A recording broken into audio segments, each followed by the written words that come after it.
Hi, ఈరోజు నేను కువైట్లోనే మాలియాలో ఉన్నా. మనం ఈరోజు చూడబోయేది ఫిలిప్పీన్స్ వెళ్ళే చర్చి ఎక్కడ అనేది మీకు చూపిస్తా.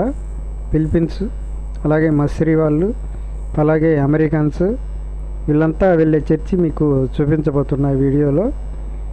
అలాగే మా ఛానల్ను సబ్స్క్రైబ్ చేసుకోండి, లైక్ చేయండి, షేర్ చేయండి. ఇప్పుడైతే నేను మందిరం దగ్గరికి వచ్చాను. మందిరం అయితే చూడండి వెనకల ఎలా ఉందో.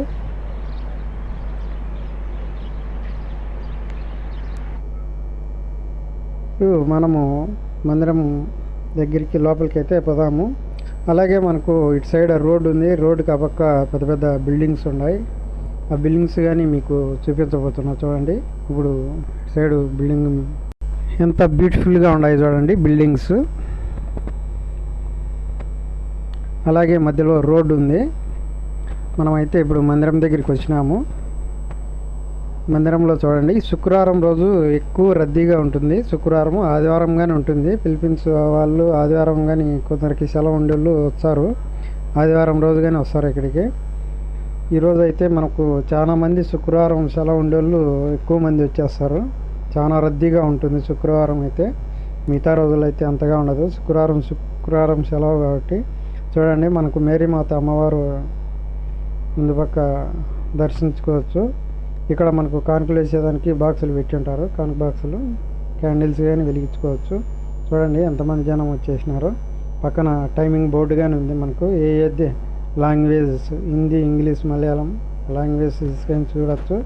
మనం ഇപ്പോഴത്തെ లోపలికి వెళ్తున్నాం. చూడండి మందిరం లోపలికి అయితే వెళ్దాം. అందరూ వెళ్తున్నారు. അതിനാൽ എല്ലാവരും മരിച്ചുവെന്നും ഞങ്ങൾക്ക് ബോധ്യമുള്ളതിനാൽ ക്രിസ്തുവിന്റെ സ്നേഹം ഞങ്ങൾക്ക് ഉത്തേജനം നൽകുന്നു. ജീവിക്കുന്നവർ ഇനിയും തങ്ങൾക്ക് വേണ്ടി ജീവിക്കാതെ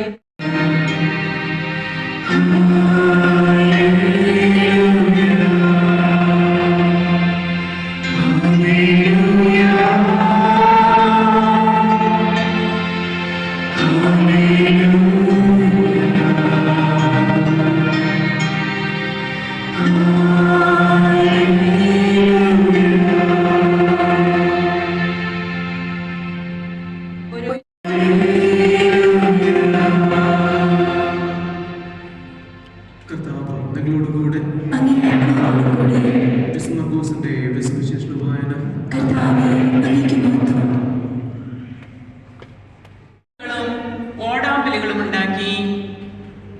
ഞാൻ പറഞ്ഞു, ഇവിടം വരെ നിനക്ക് വരാം, അതിനുമപ്പുറം അരുത്. ഇവിടെ നിന്റെ ഉത്തമമായി തിരമാലകൾ നിൽക്കണം. കർത്താവിന്റെ വചനം. കർത്താവിന് നന്ദി പറയുവേ, അവിടുത്തെ കാരുണ്യം എന്നേക്കും നിലനിൽക്കുന്നു.